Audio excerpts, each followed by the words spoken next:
business is insurance. And he navigated Obamacare for all of us. He went ahead like a scout and figured out where the pitfalls were and what the problems were, and he came back and he guided us all through Obamacare. And then he discovered that he had another skill that he could share with all of us, and it was how to network and actually how to look for a job. And he has been a speaker on that topic multiple times with us, and this time he's going to take it another step, and he's going to actually give us all a chance to be, this is scary, accountable. And he has done what I advise all of you to do, and he just kind of fell into this. He has created a reputation for himself as an expert at networking for introverts, and such an expert that he is going to be one of the 5 featured speakers at the Covenant Presbyterian presentations that are going to start on September 24th. So he's going to be the 3rd speaker, I believe. 3rd, 4th. He's going to be the 4th speaker in that series. So give it up, please, to T.J. Johnson.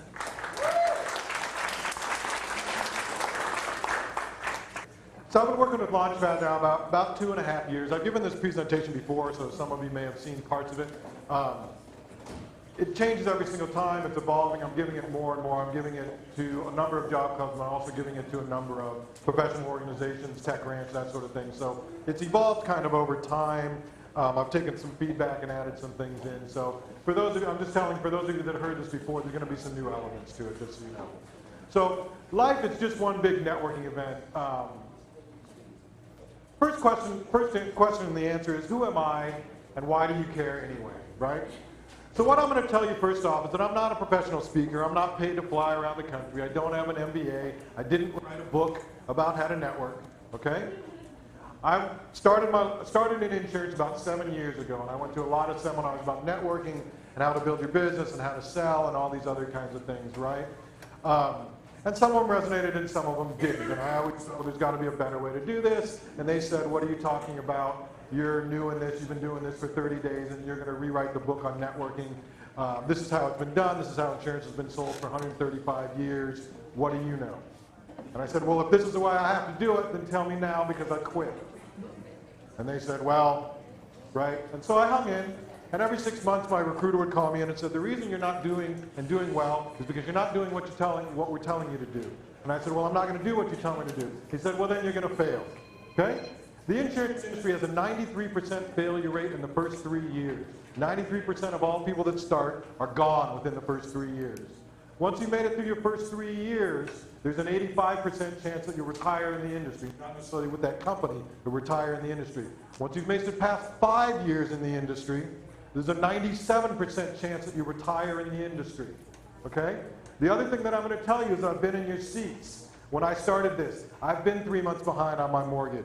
I've had that lady from the bank come out and take pictures of my house and say, we want to make sure that the art is kept, that you still live here. I've been there. I understand it. I've been up against the wall. I'm 7 years in now, and there's still months, and I'm like, is this really what I should be doing?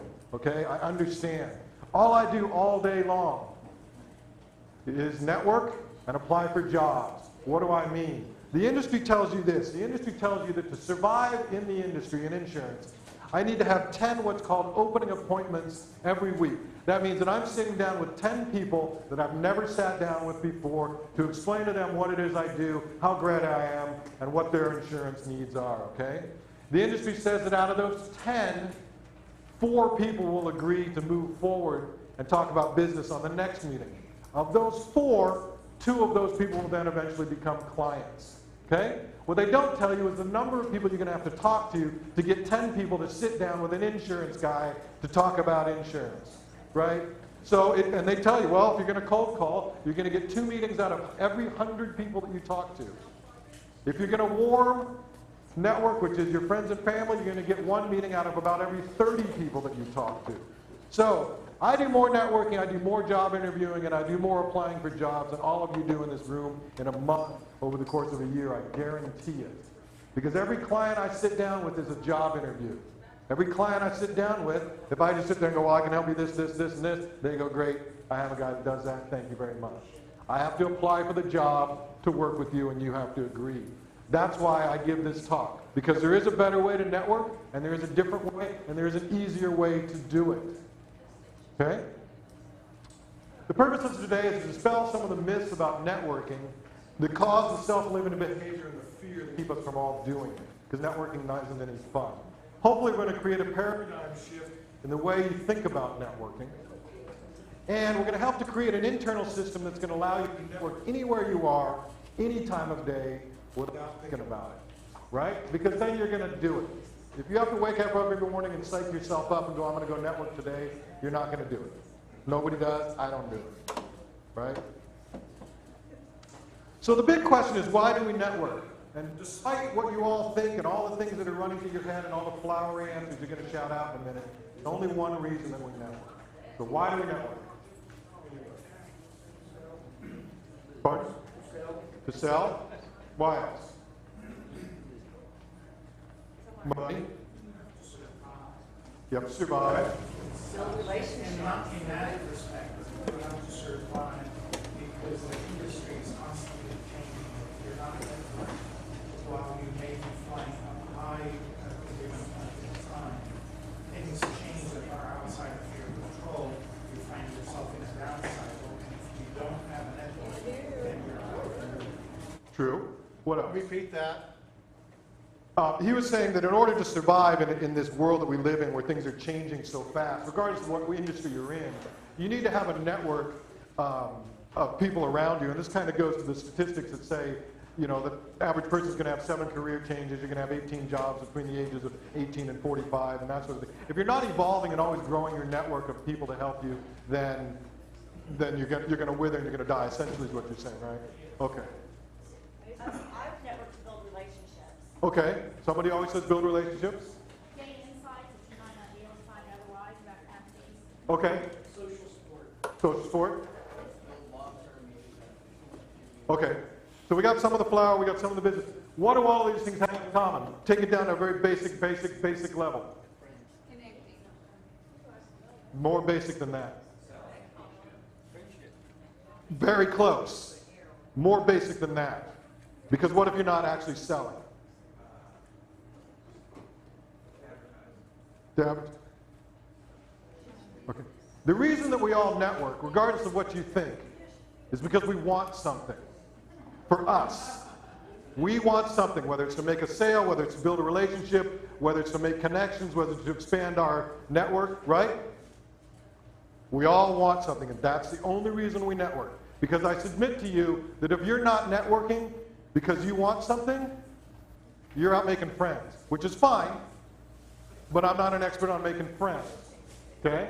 That's not what we're here to talk about. If you're not networking, and I'm going to go over this and over this and over this, if you're not networking with a purpose and for a reason, you're wasting your time. You're out making friends, and it's not going to help you any. It's not going to help you in business, and it's not going to help you in your job search. So when do we network? Again, we're going to get a bunch of answers, and we're going to boil it all the way down to one answer.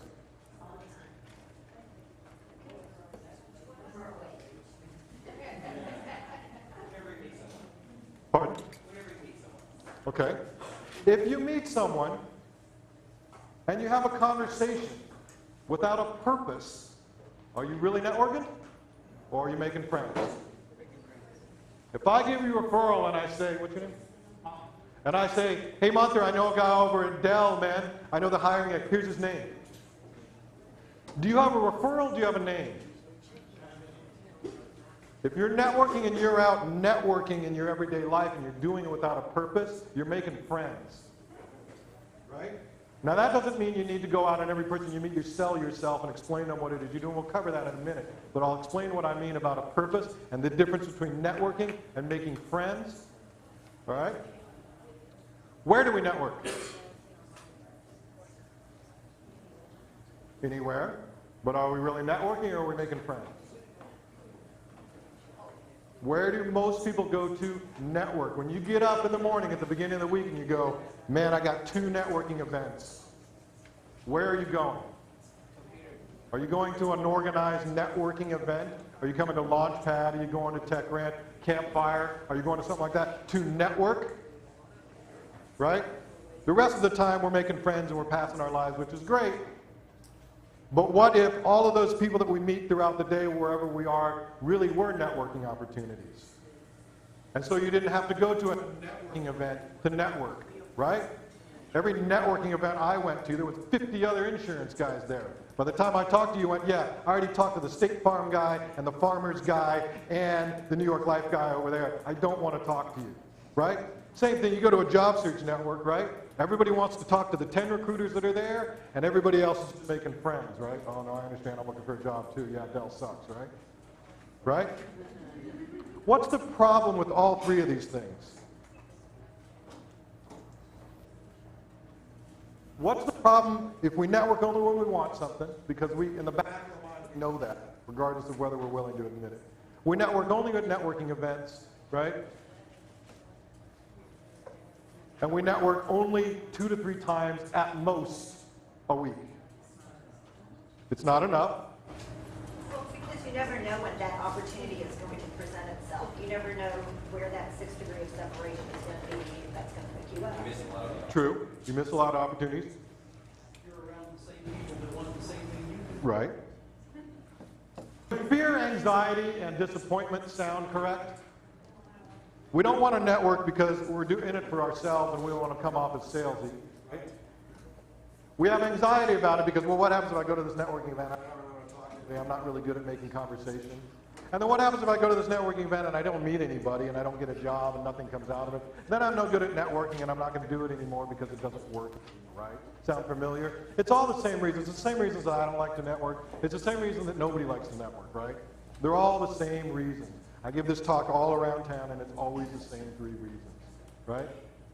So, this brings us to myth number 1. Myth number 1 is that networking is all about me, which also brings us to our first exercise, okay? So what I'm going to tell you real quick is at the end of this all, I'm going to ask for 5 volunteers, right? And the volunteers are going to have some assignments over the next week, and you're going to be accountable for them. And then part 2 of next week, you're going to come back and you're going to stand up here with me, and you're going to present to the crowd and the membership. And we're going to kind of critique, and we're going to go over some of the trials and the tribulations so that you all understand that we're all in the same boat together. And everything that you're feeling is exactly what it is that I'm feeling. It's very easy to look at me and stand up here in a suit and go, hey, well, that guy's just natural at it. It's easy for him. He just likes to do this. We all go through the same exact things. Before you volunteer, what I'm going to tell you is wait till we get to the end of the presentation and you understand what you're up against, because there's going to be a couple of you that sounds really good right now, and at the end you're going to be like, oh, man, I don't want to sign on for that. Okay? So, 2-minute timer, please, maestro. Who here doesn't like to network because they don't have anything to talk about? You go, oh, conversation just dies. We're done. I'm just not that kind of person. I just don't like to talk about stuff. Okay, so what I want you to do for the next 2 minutes is find someone you don't know. It feels like the back table to be harder because you always sit in the same group.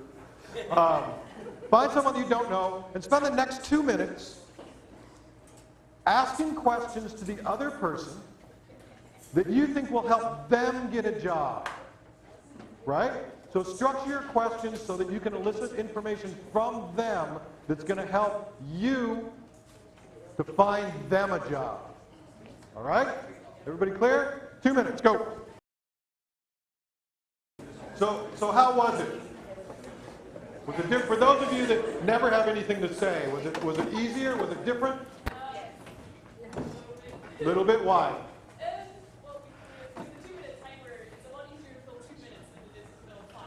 Okay. I submit to you that it isn't, and I'll give you the tips on why it isn't later on. Okay? Was it did it feel different? Yes. Why? Okay. Was no preparation? Was there less anxiety behind it? Was it for the person that was asking the question? Was there less need and anxiety in your mind of like, okay, what am I going to say next? What am I going to do? I don't want them to think that I was selling anything. The number of people who are about to ban shooting. Right. Okay? So myth number 1, networking is all about me. It's not. And if you change it and you take a paradigm shift and you make it not about you, it's going to be a lot easier. A lot easier. I understand that in the end we all network because we need something, right? But I submit to you that if you take the mindset when you're out, that you're networking, and it's not about you, it's going to be a lot easier, and you're going to do it a lot more. And surprising things will come from it. Okay? Why is 2 minutes important? Why did I choose 2 minutes? There's a statistic behind this. There's a business statistic behind this. Statistics say that if you can keep someone engaged in a conversation for 2 minutes or more, you have an 80% more likely chance of getting what you want in the end, right? Why does the sales guy start asking you when you go to buy a car about your family and about what you use your car for and what sports your kids play? It's not because he cares, right? He's doing two things. He's sizing you up to upsell you in a car. Oh, you got 3 kids? This is the model you want, right? But he's also engaging you in a conversation, right? Rather than going, hey, man, this is the car you want. Let's go look at it, right? Because it's very easy for you to go, I'm just looking, right? How come when you're walking through the mall and you're walking past the kiosks, it's very easy when they go, hey, I got a great new hair product, you want to do it? And you just keep going, no. But they stop you instead and they go, hey, how often do you get your hair done? Where do you get it done? Would you like to be able to get professional salon styling at your house? Great, right? Sell it. Myth number 2 is I need to make sure that the other person knows everything about me as fast as possible in case I don't get another chance, right? This goes for a lot of you tech people, it goes for insurance people, it goes for a lot of you people that have degrees and certain levels of expertise and things, right? So I'm at a networking event, right, and I meet Kathy.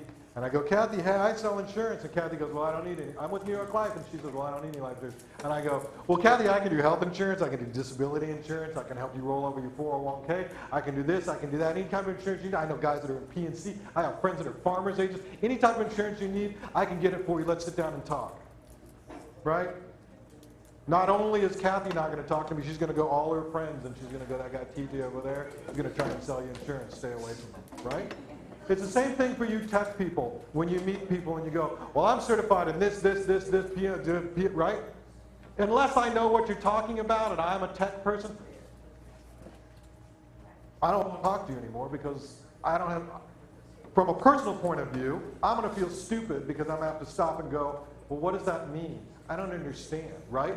Second thing is it doesn't make you referable because you're talking to me, right? And if somebody says, hey, I need a guy that knows SQL, and I can go, okay, I know someone who knows SQL, right? But I don't know what it is you do. So it's very hard for me to refer you because I don't know what it is you do, right? It's the same thing when I get referrals and people go, oh, TJ, man, I referred a guy to you. I told him that you helped me with my health insurance, right? That person doesn't call me because they don't want help with their health insurance, right?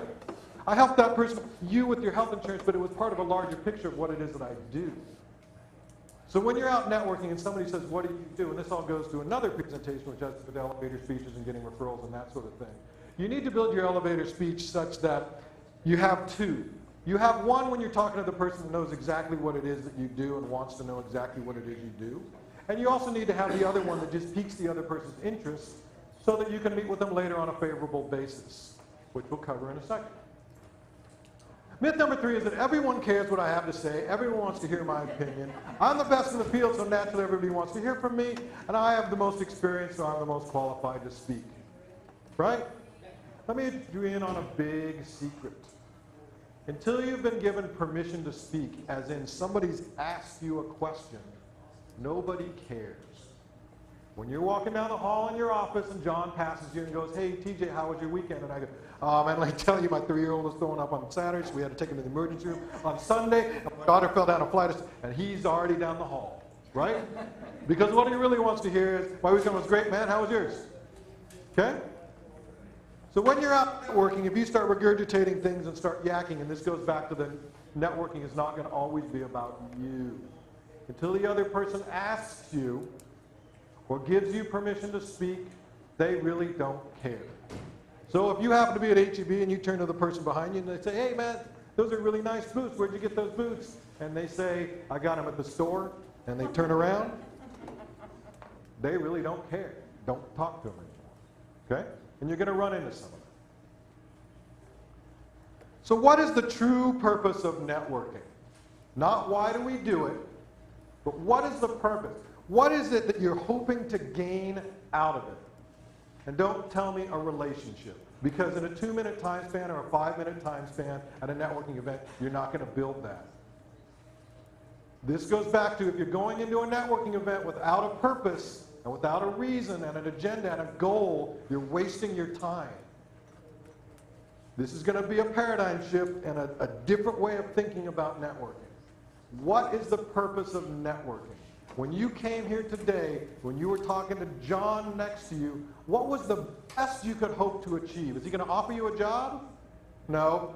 Is he going to say, oh, you know what? I have the exact job. I know a recruiter. I'll call him today. I'll get you an interview. All you got to do is show up on Monday in a suit and tie and you'll have the job. Is that going to happen? I think it's to differentiate yourself maybe to be remembered. Okay. Broadcasting information available when you're Okay. Just to get somebody to remember you and to start thinking about you. Close. Very close. Get an introduction.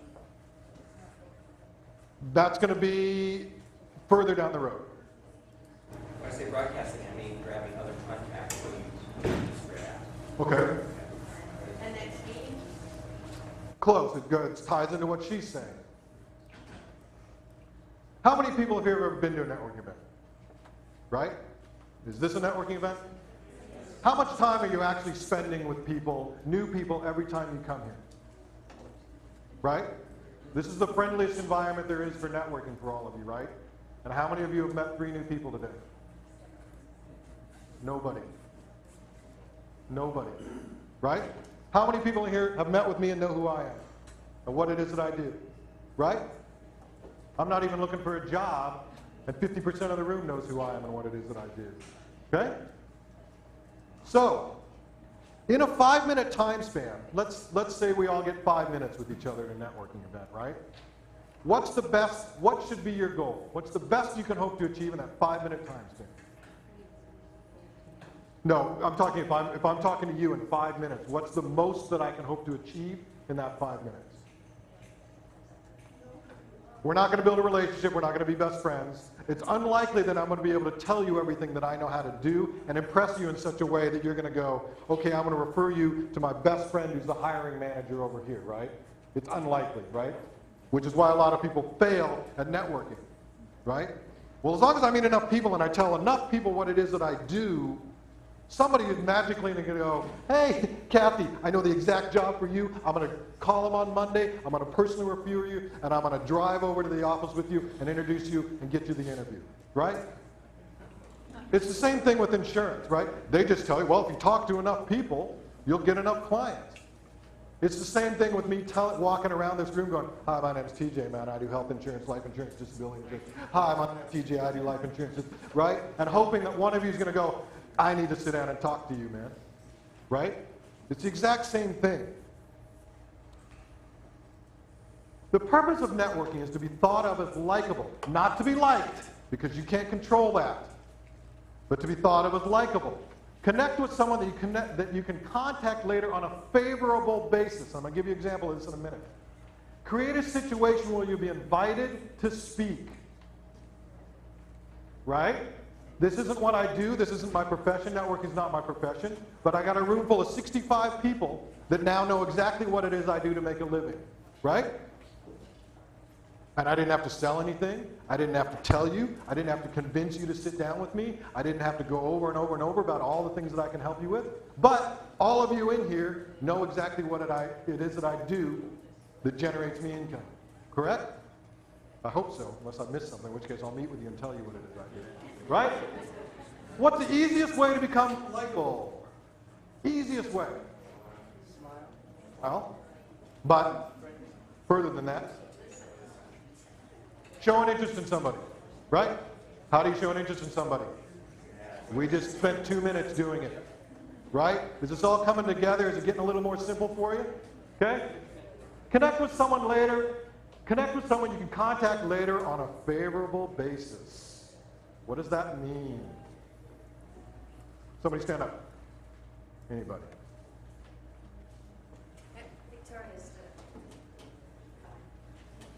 I've already talked to you. We'll go with him. What's your name? Adam, how you doing? Good. What kind of job you look for? Marketing. Marketing. You from here? Yeah. Yeah? Born and bred in Austin? Used to, but I've been here on and off for Okay, it's kind of an anomaly now. Have you noticed that in Austin? I would guess that at least 65% of the room isn't even from here. So, are you just coming back? Were you laid off, or are you breaking into marketing? I've got 12 years experience, just transitioning from consulting to in-house. Okay, so you're looking for like more of like a corporate situation rather than an independent contractor type situation? How come?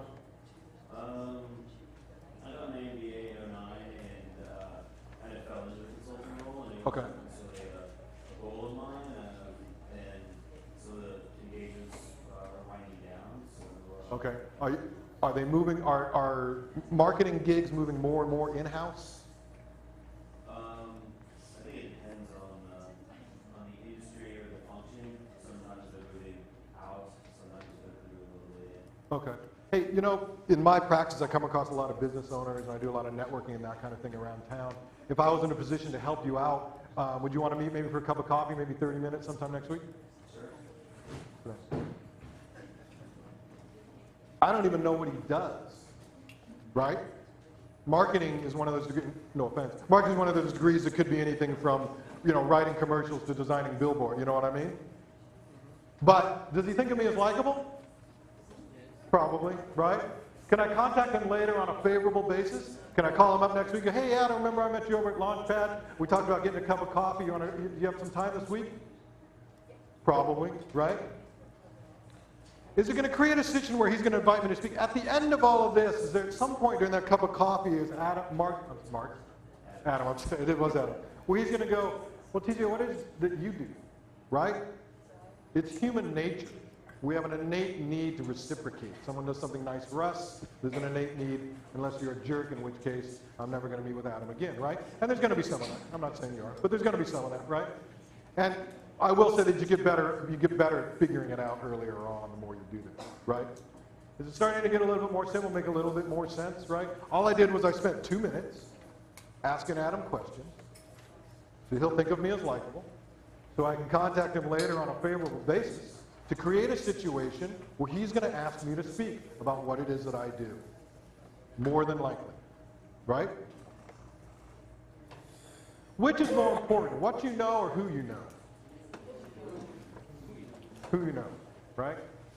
So why do we spend all of our time when we network trying to tell people what it is we know?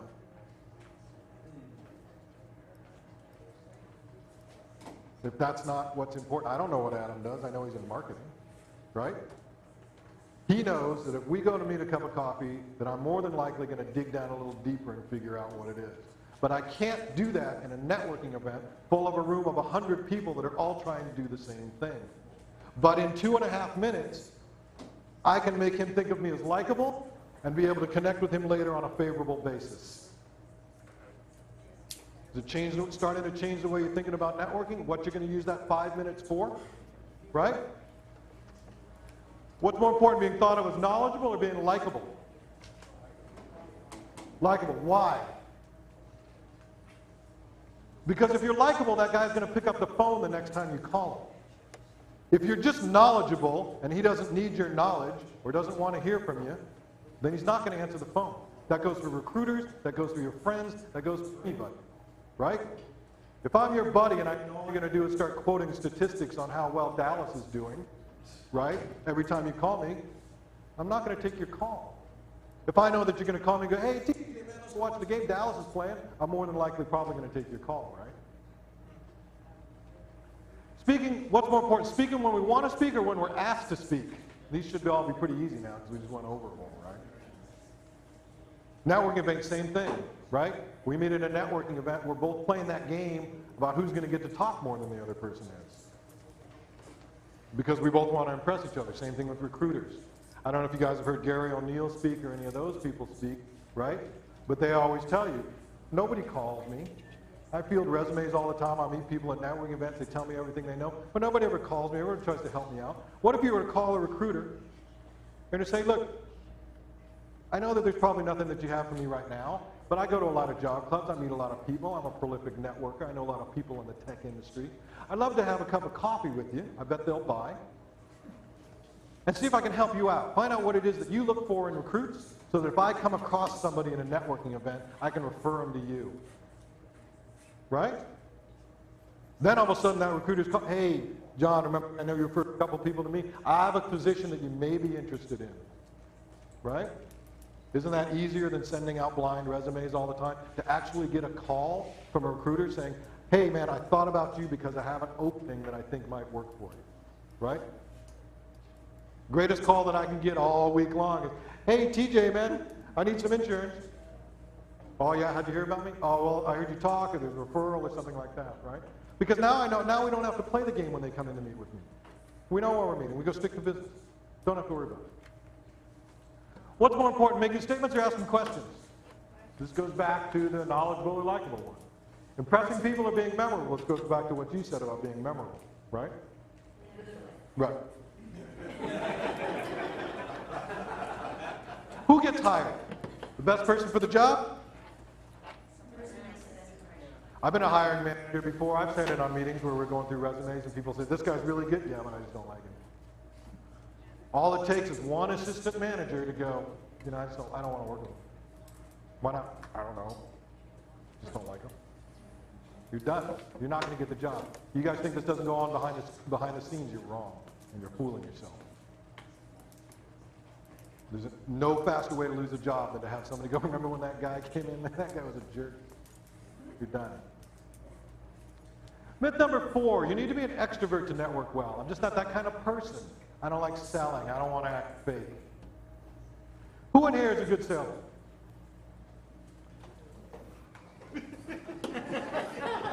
Who in here is looking for a job in sales? A couple people, right? Who in here likes selling? A couple people, right? Who in here is looking for a job? Who in here is going on interviews? Who in here thinks that they may come into some salary negotiation? Guess what? What are you all doing? So who in here wants to be in sales? So let's draw a couple of distinctions here, okay? First of all, everybody wants to buy, nobody wants to be sold. If I was a recruiter and you were the exact person for the job, and I said to you, hey, you're the exact person for the job, you fit all the requirements, your salary's good, you're exactly what we want, would you feel bad about getting that job? Would you feel bad because you sat in that interview and you sold yourself, and at the end of that interview you were exactly what I wanted? Would you feel bad? Right? So is it really selling that you don't like? If you came to me and you said, TJ, I'm looking for this car, and I said, I got that exact car right here, right? Would you feel bad? Would you walk out of there going, oh man, that guy had exactly the car I wanted, at the price that I wanted, at the color I liked. Man, I feel terrible about this. So is it selling that you don't like? No, because selling is just helping people exchange something that they want for something that they want more. Right? I'm a hiring manager, I got to fill this position. My price is that I got to spend time interviewing all these people. Right? To me, that's worth it because at the end of the day, the company pays me a paycheck to spend my time interviewing all these people. If you came in and you're the exact person for the job and I give you the job, you just spent however much time selling, right? But in the end of it, I got what I wanted. I hired somebody. The company got what they wanted, someone that can do the job, and you got what you wanted. It's a three-way win. So why do you feel bad about it? You feel bad about it because you don't want to act like a salesperson, which is attempting to manipulate people into buying something that they may not want. Well, Kathy, you got 3 kids. Do you really think $100,000 life insurance is enough? How long is that going to last your family if you die?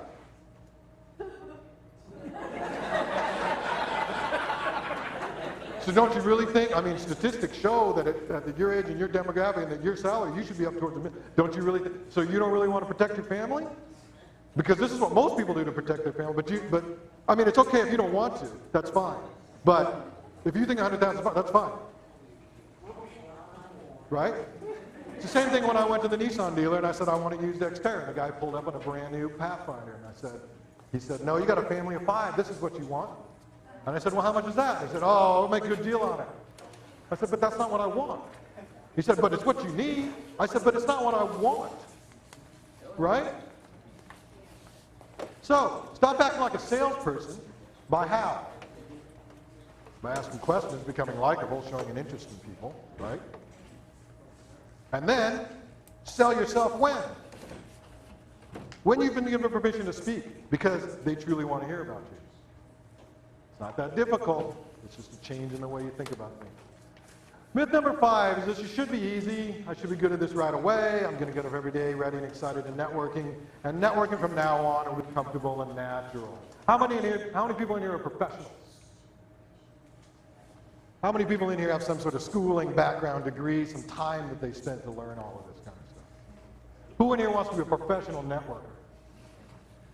Who in here thinks that there's going to be some time and some effort and some degrees and sort of things that you're going to have to earn to get that way, right? 2.5 years ago, I went to Kathy and I said, hey, Kathy, I got this really cool idea for a networking presentation. And she said, oh, that sounds great. Let me know when you want to get it together, and I'll let you give it. 2 years ago, I went to Kathy and I said, hey, Kathy, I got this really great idea for a networking presentation. And she said, that's great. Let me know when you get it together, and we'll get you a chance to speak. 1.5 years ago, I went to Kathy and I said, hey, Kathy, I got this great idea for a networking presentation. And she said, okay, so what we're going to do is we're going to set a date, and you're going to get it to me, and you're going to give it. And I said, oh, man. And I went home to my wife that night, and you can ask her, and I said, I think I've painted myself into a corner. Right? Same thing in networking. So, I've taken some feedback from people in job search clubs, and they've said, well, TJ, your networking presentation is all fine and dandy because you sell insurance. I'm looking for a job. It just doesn't translate. So the first thing that I'm going to tell you is this is not how to interview. This is not how to impress a recruiter. This is not any of that, okay? That's not what this is about. So I'm going to give you 2 quick stories, and then I'm going to give you an example, okay?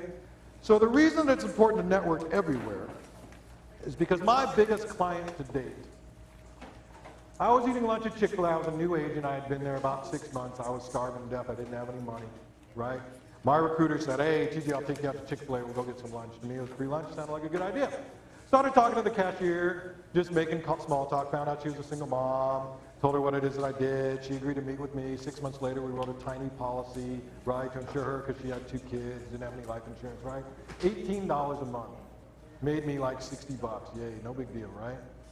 6 months later, she lapsed it because she didn't have the $18 to pay the premium every single month, right? Kept in touch with her, just said, hey, I know you're a single mom. I know things are tough. You know how things are going. 18 months later, I get a call. TJ, I met someone at my kid's school. They just moved here from California. They divorced well, but sitting on a large pile of cash and don't have an advisor here. They introduced me. The lady was sitting on $1.5 million in cash, who is now to date my biggest client. You never know. Second story, back in my former life, I was waiting tables and I was working what's called the craft shift. It was Saturday lunch, right? Terrible shift. Our restaurant was a real nice place. It was right across the street from a large mall. Single lady came in, sat down at the table, just started talking to her. No one else in my section. Not going to make any money. She had like a salad and 1 glass of wine. Said she had just flown in from Vegas. I said, oh, you know, I'm a young single guy. I wouldn't mind getting a job at a casino, bartending, something out in Vegas, something like that. I said, did you drive in or did you fly in? She said, I flew in. I said, oh, what airline did you fly? She said, oh, I brought my jet. Right? So now I'm paying a little bit more attention, right? I'm looking at her finger. There's a rock on her finger. I'm talking to her a little bit more. Finally, she gets up to leave, and she hands me a card. She writes her cell phone number on the back. She says, if you're really interested in a job in Vegas, go down to the Mirage, go down to the hiring department, tell them that I referred you, and fill out an application. So about a month later, I didn't have anything to do, so I hopped in my car, drove the 4.5 hours to Vegas, right? Figured I'd spend a night drinking and doing a little gambling and turn in this application. Go down to the HR department, which is day down in the basement of the Mirage. I say, I'm here to fill out an application. This lady referred me. The lady behind the desk looks at it and goes, she referred you. And I said, yep. Next thing I know, the entire HR department is out there, and the lady's saying, this guy said that this lady referred him. I said, look, that's her cell phone number. I waited on her the other day. She gave me a referral. They said, great, go over to the computer, fill out your application. I filled out my application. I came back. They're all laughing. They said, you don't have any idea who this is, do you? I said, no, it was some lady. She said, that's Steve Wynn's wife. Needless to say, I got the job. Right? I didn't even know who she was. I mean, her name was, I didn't know what it was. I didn't know who she was. Right? You never know. Okay? So the third piece I'm going to give is I'm going to give you an example. And this goes to address the, well, you're an insurance guy, I'm looking for a job kind of deal, right? And then it's going to take us into our second exercise. So somebody stand up. Anybody. It's not that big a deal. What's your name? Yannicka. Yannicka? Hi, Yannicka. How are you? I'm good. How are you? What kind of job are you looking for?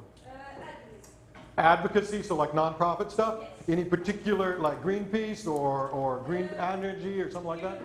Human rights. Okay. Nation human rights or women's rights or worldwide human rights? My specialty is in poverty. In poverty, okay. So are you addressing worldwide poverty or localized poverty? What kind of, how big an organization are you looking to get into? I don't know. Okay. What did you do before? Have you always been in advocacy? I recently graduated. Oh, you recently graduated. Nice. Nice. From where? University of Glasgow. Where's, oh, University of Glasgow. Okay. What brought you over here? My husband's job. Okay. What'd your husband do? He works for a speed dating company. Oh, really? Yes. That must make for some interesting dinner table conversation, right?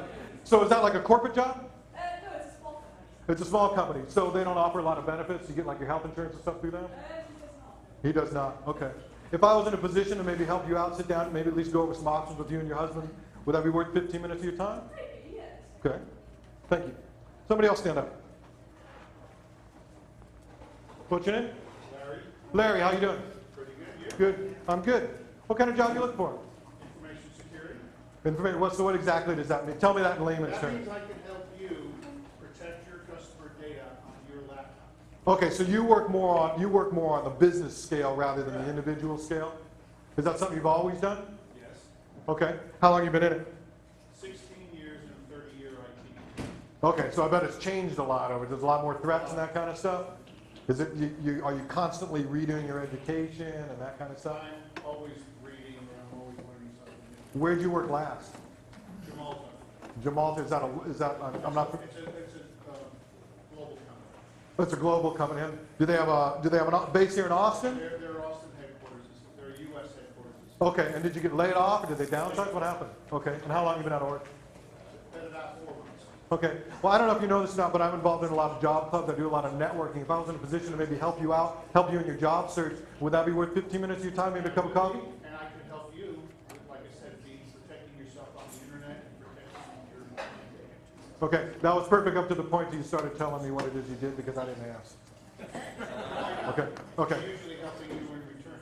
Okay. Were either one of those any different than the other one? I got an in to talk about insurance, and I got an in to help people look for a job. They were the exact same questions. So all this nonsense about you sell insurance, I'm looking for a job, networking doesn't work, it's two different things. It's nonsense. It's all the same thing. It's all showing an interest, right? So that I contact them later on a favorable basis, so that they're going to give me permission to speak. It's all the same thing, no matter what you're networking for. I don't care if you're trying to find a piñata shaped like Frozen for your kid's birthday. It's all the same thing. Get it in your head that it's all the same thing. So the next set is, I have the same set of questions that I ask every single person, depending upon the situation. I have 2 or 3 different sets. One of them's to find out about the insurance, one of them is just to network, one of them is just to build business relationships. So what I want you all to do right now is I want you to write down 5 questions. And I don't want to hear, how's the weather, what movies have you seen, who's your favorite sports team? 5 questions that you can use, that you're comfortable using. So don't ask a question about like, hey, how many kids do you have and how old are they and where do they go to school? If you're not comfortable asking that, you're not going to use it. Right? 5 questions that you can use in a networking situation that you will think will help you become likable so you can contact somebody later on a favorable basis so that you will be asked to speak. As soon as you're done, raise your hand. Anybody have 3?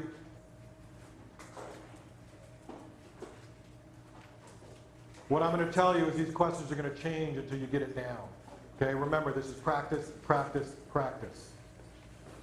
And it's going to be clunky and it's going to be uncomfortable, and at some point you're going to make a fool out of yourself, which I have a story for that too. Back when I was younger and I was in high school, I grew up in Oakland, California. And I, like many kids I've come to understand as I get older, fractured a few laws here and there. Up in Oakland, when I grew up in the early 80s and was in high school, we did some underage drinking. Well, it was very easy in Oakland to score alcohol. You could just go to any liquor store, and there was a number of homeless people outside. You say, hey, you know, if you buy me a 6-pack, I'll give you one, something like that, right? Well, I never had the guts to do it, but I had a best friend, and he'd always do it. And sometimes you'd get things like, get out of here, we're going to call the cops, or something like that. And one day I asked him, I said, how do you keep from being embarrassed, man? When somebody gets in your face or some drunk guy starts cussing you out, how do you keep from being embarrassed? And he looked at me and he said, TJ, man, there's 6 billion people on this planet. If I embarrass myself in front of half of them every day, that's still 3 billion people that I didn't embarrass myself in front of. Anybody? Questions? Anybody have their questions down? Somebody shout out one question. And we're going to critique it, so you know. You like what you do? That's going to be a further down the road question. That's not going to be a first question. It's a good question, but remember, when you're building these questions, right, keep in mind the goal. So my goal, right, if I'm doing the straightforward insurance networking one, right, my goal is to somehow arrive at a point where I can determine in my head that you have an insurance need that you're going to be willing to talk about, just like I did with her. As soon as she said, my husband, I came here for my husband's job, I said, what does your husband do? I know that she just graduated, doesn't have a job, so she doesn't have any insurance, correct? More than likely, right? But I also know that if she doesn't have a job, the likelihood that I'm going to go in and be able to, she's going to want a $300 a month health insurance policy is very small, right? As soon as she said, my husband has a job, I said, what does your husband do? She said, he works for a speed dating company, right? I said, is that a large corporate company? She said, no, it's a small company. I know from what I know, doing this professionally, that they probably don't offer benefits. So then I said, then I pivoted and went to business. So you probably don't have any benefits. Is that something that you're interested in? Would it be worth 15 minutes of your time if I could help you explore your options? Not to tell you what I do, not to tell you how much things will cost, not to sell you anything, but to help you explore your options. Right? So when you're looking for a job, keep in mind that somehow you want to get to a certain point. So that's why if you're going to start your conversation with how's the weather, how's Dallas doing, it's going to take you a long time to pivot all the way over to, hey, we can help each other look for jobs. My favorite is, how'd you get to Austin? How'd you get to Austin is a good one. Small talk, way to get in. It's also going to help you. It's a good one for my industry because I know if they just relocated, they're going to be looking for things. Okay? I know that if they came for a job, then my follow-up question can always be, okay, where do you work? Yeah, I'd like to say, how long have you been here, followed up by what you like best about here. Again, that's good if you're small talking, right? And there's a difference between the power networking, which I just did with these two, where it took me 8 questions to get to exactly where I wanted to, right? Versus the icebreaker question. I will tell you, if you go into a networking event and you're using the same icebreaker questions with people over and over and over again, and you're running into a situation where you get to a certain level of question and everybody's going, well, man, I wish you the best of luck at this networking event, and walking away, then you need to restructure your questions. These are all good questions, right? And what I'm going to challenge you to do with them is to take most innocuous of the questions, the one that you're most comfortable speaking with, and ask one person one time a day. That's how this all starts. Somebody stand up. Anybody, stand up. I'm going to pick on you, but stand up. Hi, what's your name? Irene.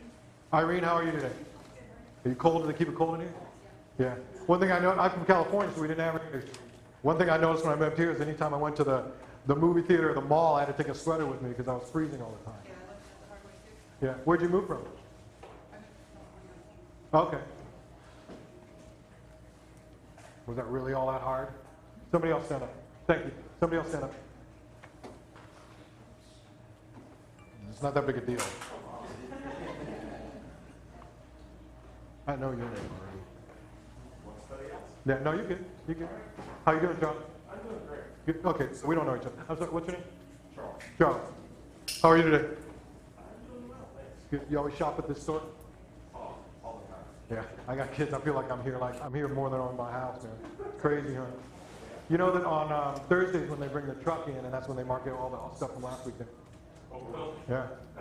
That's Target, by the way, in case you guys didn't know. That's good to know. You get a head start on the site. Exactly. You buy all your groceries here. You just kind of do like the knick-knack. That's what I do.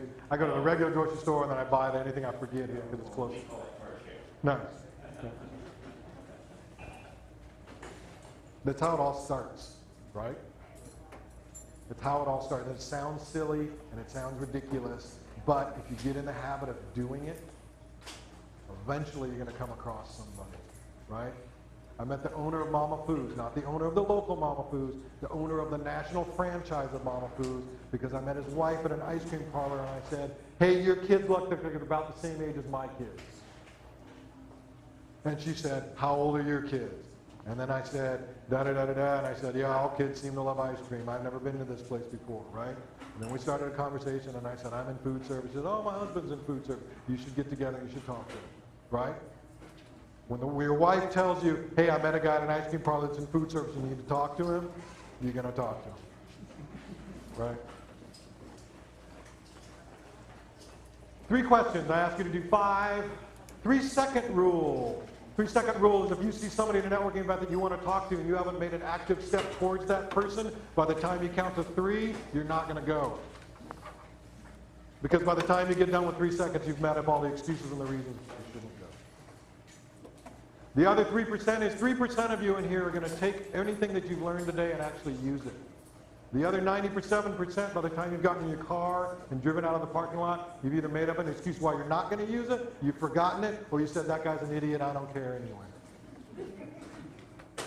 You're going to have a list of 10 to 12 questions that you're going to use in every networking situation. You're going to have to memorize them, and they're going to come in a different order every time. But it will make your conversation flow, so you don't go, what's my next question, right? And it works in any situation. I have the exact same set of questions, right? To get to the exact same point on both people, right? Practice, practice, practice. That's why I say 1 question, 1 person a day, because if you get in the habit, then that 1 question just becomes part of who you are, right? I can pick anyone in here and ask them to stand up and I can start a conversation with them. Whether it's because it's something unique about them, or there's just general stuff. Get used to doing it because you just don't know. So, I told you I was going to ask for 5 volunteers. All volunteers, we're going to have to meet in the back for about 10 minutes as soon as this meeting is over, just so you know. Volunteer commitments. You're going to have to attend at least 1 true networking event within the next week. I don't care what it is. You can make it your son's birthday if you want to. Okay? You're going to have to write down an agenda for each networking event, meaning what you're hoping to achieve, why you're going to that networking event. And it can be verbatim what I said, or it can be your own deal. Okay? You're going to have to commit for asking 1 person 1 question a day, Monday through Friday of next week. And I'll give you the weekend off. All right? I don't want you to ask 5 people 1 question in 1 day. The point is to make this a habit, right? If you go out Monday and ask 5 people and you go, oh, I'm done for the week, I don't have to ask any more questions anymore. It's not a habit. The point is you want to get in the habit of doing it every single day. You're going to have to keep notes. So like when you go to your networking event, when we meet back next week, I want to know, what were your feelings when you went in? Were you scared? Why were you scared? What did you build up? Did it feel easier going in with an agenda? Did you achieve what you wanted to achieve? Why did you not? They don't have, we're not talking about pages and pages and pages. just some basic overview of how you felt. The reason being is so when you come back next week and we go over all of this, the other members will go, okay, you know what? They were just like me and they could do it. It's easy to listen to me up here and tell you how easy this is, right? Because it's easy for you to walk out the door and discount me and go, well, he does that every day, whatever, I don't really care, right? We need to meet at Launchpad Job Club at 9:30 next week because we're going to powwow because we're going to refine it. Now, first of all, I don't want everybody talking about the exact same experience. So one person may talk about their networking event, one person may talking about their fears, one person may talk about how it went with the one question, that kind of thing. We'll kind of compartmentalize it so we can address all of it all at once. And you're going to have to come up here, and you're going to have to stand, and you're going to have to share. Some of it's going to be free talking like I'm doing, some of it's going to be fielding questions and that sort of thing. So those are the commitments. I'm looking for 5 people. I don't think we can fit in any more than that in the time frame that we have. Everybody's probably going to be up here for 10 minutes or so. And some of it will be, I'll be up here with you, so I'll be kind of guiding some questions and that sort of thing. But again, my hope is that Launchpad is going to be the type of situation where people come here partly for the program and partly because, you know, I went to Launchpad and they're really, really good at helping people network, and then we can all get jobs better and I can write more insurance, right? This is my contact information. When we meet in the back, what we're going to do is we're all going to write down we're going to have 6 copies of it. We're all going to write down our name, phone number, and email so we can contact each other during the week. Because if you have specific questions about the assignments, I want you to contact me. If you're going to a networking event and you're having some fear and some trepidation, I want you to reach out to one of the other volunteers and go, look, this is what I'm feeling. What would you do? These are some of the questions that I want to ask. How do you feel about if I was asking you these questions? Because the other thing I get is, well, you start asking those questions and people aren't going to get offended. You're going to find out pretty fast, right? And then you just stop, right? So if I was asking Charles if he shopped here a lot, he said, no, I'm in town visiting. I hate this place. I wouldn't go into a big story about how I shop here all the time. I love it and when the sales are, right? And you'll get better at it. What I will tell you is it gets easier and it gets better over time. But you need to have the 12 questions and you need to design it, and it's going to change. Mine have changed multiple times till I can do it now without even thinking about it, right? It doesn't come off as salesy. And if I get to a certain point where I'm talking to someone and they have a job and I know their husband works for Dell and they make $250,000 a year and they live out in Westlake and I have this, I'm not going to press it, right? I'm going to say, hey, you know, it was really nice talking to you. I'd love to have lunch with you sometime. And just leave it alone. I'm not going to go into, well, where do you get your benefit? Because I know, right? Where do you get this? Have you thought about this? Have you thought about that? I've never sold anyone in my family and I've never sold any one of my friends unless they've come to me specifically and said, I need help with my insurance. I don't talk about it at parties. I don't network at parties. I don't talk about what it is I do with anyone that I know. You don't have to. In the industry they tell you do, you don't have to. How many of you have ever gone, how many of you, and part of it's an embarrassment thing, I understand that. How many of you have gone to your best friends and gone, hey man, I'm really down in the dumps, I'm running out of money, can you help me find a job? No, because you don't do it, right? Just like I don't call my friends up and go, hey man, I'm having a really bad month. Kathy, can you buy some more health insurance this month? Can you help me out? Right? Because we don't do it. So the only way we're going to network and build our network is to build with people, is to network with people we don't know. Right? That's all I got.